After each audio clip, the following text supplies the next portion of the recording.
कहानी का शीर्षक है भीष्म पितामह की भीष्म प्रतिज्ञा। एक बार हस्तिनापुर के महाराज प्रतीप गंगा के किनारे तपस्या कर रहे थे।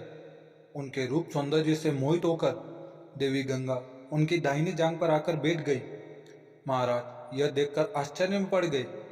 तब गंगा ने कहा, हे राजन, मैं जहनु ऋषि की पुत्री गंगा हूँ और आपसे विवाह करने की अभिलाषा लेकर आपके पास आई हूँ। इस पर महाराज प्रतीप बोले, गंगे, तुम मेरी दाहिनी जांघ पर बैठी हो। पत्नी को तो वामांगी होना चाहिए। दाहिनी जांघ तो पुत्र का प्रतीक है। अतः मैं तुम्हें अपने पुत्र वधू के रूप में स्वीकार करता हूँ। यह सुनकर गंगा वहां से चली गई। अब महाराज प्रतीप ने पुत्र प्राप्ति के लिए घोर तप करना आरंभ कर दिया। उनके तप के फलस्वरूप उन्हें पुत्र की प्राप्ति हुई, जिसका नाम उन्होंने शांतनु रखा।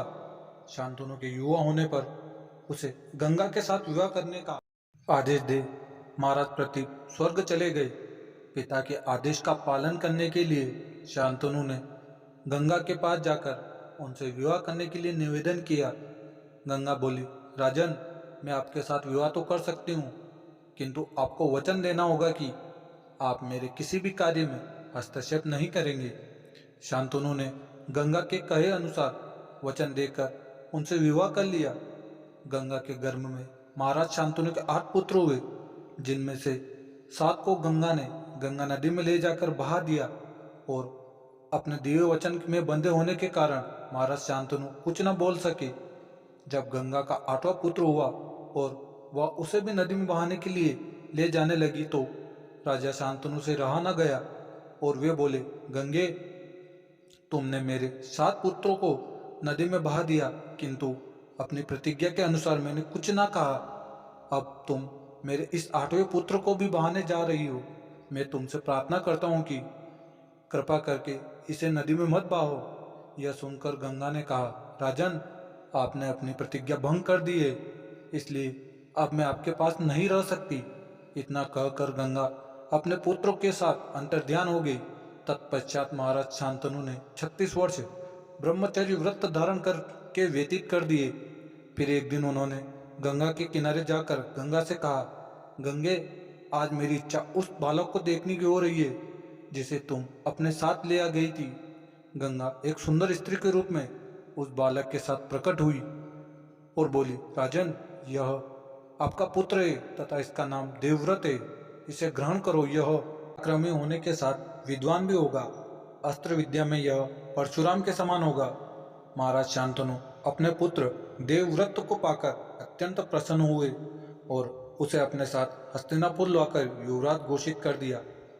एक दिन महाराज शांतनु यमुना के तट पर घूम रहे थे कि उन्हें नदी में नाव चलाते हुए एक सुंदर कन्या दृष्टिगत हुई। उसके अंग अंग से सुगंध निकल रही थी। महाराज ने उस कन्या से पूछा, हे देवी, तुम कौन हो? कन्या ने बताया, महाराज, मेरा नाम सत्यवती है और मैं निषाद कन्या हूँ। महाराज उसके रूप यौवन पर रिझ कर तत्काल उसके पिता के पास पहुँचे और सत्यवती के साथ अपने विवाह का प्रस्ताव किया। इस पर धीवर बोला, राजन, मुझे अपनी कन्या का आपके साथ विवाह करने में कोई आपत्ति नहीं है, परंतु आपको मेरी कन्या के गर्भ से उत्पन्न पुत्र को ही अपने राज्य का उत्तराधिकारी बनाना होगा। निषाद के इन वचनों को सुनकर महाराज शांतनु चुपचाप हस्तिनापुर लौट आए। सत्यवती के वियोग में महाराज शांतनु व्याकुल रहने लगे। उनका शरीर दुर्बल होने लगा। महाराज की इस दशा को देखकर देवव्रत को बड़ी चिंता हुई। जब उन्हें मंत्रियों के द्वारा पिता की इस प्रकार की दशा होने का कारण ज्ञात हुआ तो वे तत्काल समस्त मंत्रियों के साथ निषाद के घर जा पहुंचे और उन्होंने निषाद से कहा, हे निषाद, आप सहर्ष अपनी पुत्री सत्यवती का विवाह मेरे पिता शांतनु के साथ कर दे। मैं आपको वचन देता हूँ कि आपकी पुत्री के गर्भ से जो बालक जन्म लेगा वही राज्य का उत्तराधिकारी होगा। कालांतर में मेरी कोई संतान आपकी पुत्री के संतान का अधिकार छीन ना पाए। इस कारण से मैं प्रतिज्ञा करता हूँ कि मैं आजन्म अविवाहित रहूँगा। उनकी इस प्रतिज्ञा को सुनकर निषाद ने हाथ जोड़कर कहा, हे देवव्रत, आपकी यह प्रतिज्ञा अभूतपूर्व है।